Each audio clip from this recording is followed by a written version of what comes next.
अभी भी उसी बात पे अड़िग है कि अरमान मलिक और उसके साथियों ने जलाया है। हालांकि फरीदाबाद एक दूसरी कहानी गढ़ रही है, खुद बिट्टू बजरंगी से जानते हैं। लेकिन दूसरी तरफ सबसे पहले तो बिट्टू जी, सबसे पहले भाई की तबीयत कैसी है ये बताइए। आप पहले वो फरीदाबाद में था, अब एम्स के अंदर वो एडमिट है। भाई की हालत नाजुक बनी हुई है और गौ माता का आशीर्वाद रहेगा।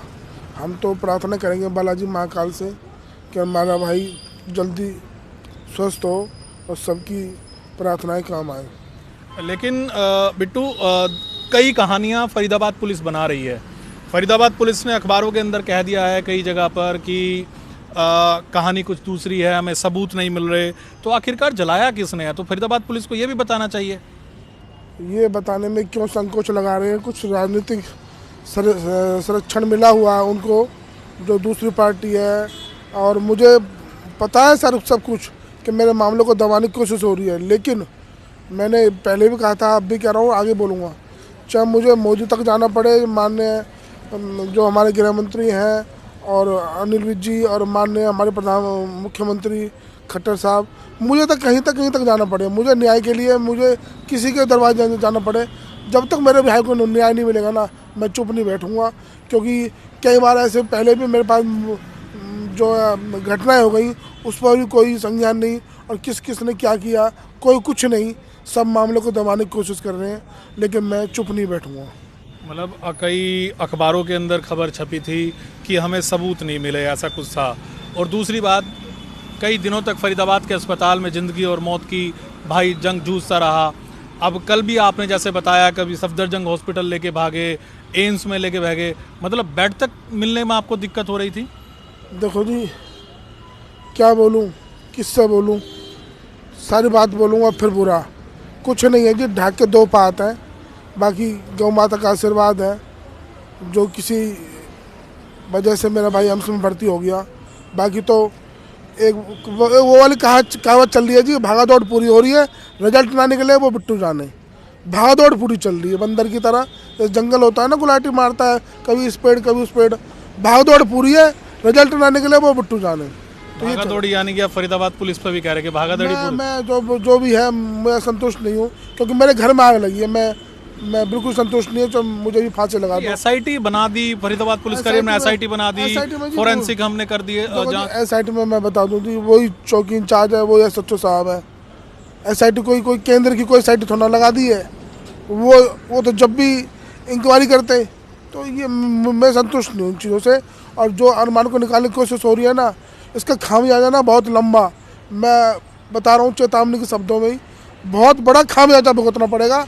और मुझे हल्के में ले रहे हैं ना, मैं महाकाल की कसम खा रहा हूँ और अपने भाई की कसम खा रहा हूँ, हल्के में लेने की कोशिश ना करें मेरे को। बस सब्र का बांध, जब तक चुप हूँ मैं, जब तक मेरा भाई एडमिट है।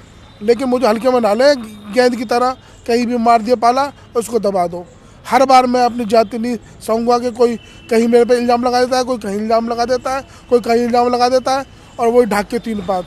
मैं नहीं बैठूंगा ऐसे चुप। मेवात से बताया जा रहा था, मेवात से भी कुछ लोग आ रहे हैं मिलने के लिए, यानी कि आपने कहा कि पूरे लोग बचाने की कोशिश की जा रही है अपराधियों को। बिल्कुल पूरा संरक्षण है, वहाँ के लोकल नेता हैं और विपक्षी भी हैं सारे। मैं नाम किस का लूँ, अब तो पूरे मेरे खिलाफ एक लॉबी जमा दी है, लेकिन मुझे विश्वास है सरकार पर, और क्योंकि हम सनातनी हैं तो मुझे पूरा विश्वास है मेरे साथ न्याय होगा। मतलब हिंदू संगठन आप लोगों से मिल रहे हैं, साथ खड़े हैं वो? हाँ जी, मेरे सनातनी भाई सारे साथ हैं। कुछ डरते हैं कि मेरा नाम ना आ जाए, लेकिन वो भी साथ हैं, लेकिन सब साथ, सनातनी साथ है मेरे साथ। मतलब कुछ कहना चाहते हैं सरकार से? मतलब हरियाणा के अंदर तो बीजेपी की सरकार है, खट्टर जी मुख्यमंत्री हैं, अनिल विज गृह मंत्री हैं, उनके रहते भी अगर एक गोरक्षकों को न्याय नहीं मिल पाएगा, तो आप क्या कहना चाहते हैं? मैं तो इतना ही कहना चाहूँगा जी, मुझे पता है, मुझे आशा है, और सरकार पे ही आशा है मुझे, लोकल मुझे आशा नहीं रही। अब मेरे साथ जो होगा न्याय होगा, और मुझे उम्मीद है। तो यानी कि आपका कहना है कि लोकल प्रशासन पे आपको भरोसा नहीं है, लेकिन हाँ सरकार पे भरोसा था, लेकिन इसका मतलब ये नहीं है कि 6 महीने हो जाएंगे जांच के लिए। और मैं संतुष्ट नहीं हूँ, कुल मिला के मैं कार्रवाई से संतुष्ट नहीं हूँ, क्योंकि 100 बात की एक बात, मेरे भाई में आग लगाई है तो मैं कैसे संतुष्ट हो जाऊँ? मेरे घर में आग लगी है, मेरा घर बर्बाद हो गया, मैं यहाँ 13-14 दिन से पड़ा हूँ, तो मैं कैसे चुप हो जाऊँ, मुझे ये बताओ ना, लेकिन कैसे मुझे शांति मिले। लेकिन जिन लोगों ने अखबारों के अंदर खबरें चलाई कि बिट्टू बजरंगी ने कुछ इस तरह की कहानी बनाई, उन अखबार वालों को क्या कहना चाह रहे हैं आप? वो तो क्योंकि वो तो काफ़ी लोगों ने पढ़ा। कुछ वामपंथी होते हैं, कुछ हमेशा थोड़े जो सनातनी विचारधारा के होते हैं, कुछ अखबार वैसे ही भी होते हैं, वो छापते हैं। कम से कम 100 चैनल हैं फरीदाबाद में, सिर्फ 5 चैनल होंगे जो मेरे विपरीत चलाते होंगे, बाकी 95 मेरे पक्ष में। तो उसका मतलब ये थोड़ी मैं उनको कुछ दे रहा हूँ। ये तो जी सबका अपना अपना मत बोलने का, सबका अधिकार है। लेकिन मैं तो यही कहना चाहूँगा, जो खामा बेतुकी बयान छाप रहे हैं ना, वो भी ठीक नहीं है। छापें कितना छापेंगे मैं बताऊँगा, खबर मैं दूंगा, सच्चाई सामने आए ना, जब दूंगा जब छापना उसको भी। बिल्कुल, ये बिट्टू बजरंगी थे जिनका भाई अभी भी एम्स के ट्रॉमा सेंटर के अंदर ज़िंदगी और मौत की जो है वो जंग लड़ रहा है। लेकिन बिट्टू बजरंगी का साफ कहना है कि मुझे लोकल प्रशासन पर बिल्कुल भी भरोसा नहीं है। इसके लिए उनको चाहे आगे तक जाना हो वो वहाँ तक भी जाएंगे, लेकिन गुस्सा जो है वो बिट्टू बजरंगी का आप साफ देख सकते हैं। सागर कुमार, सुदर्शन न्यूज़, दिल्ली।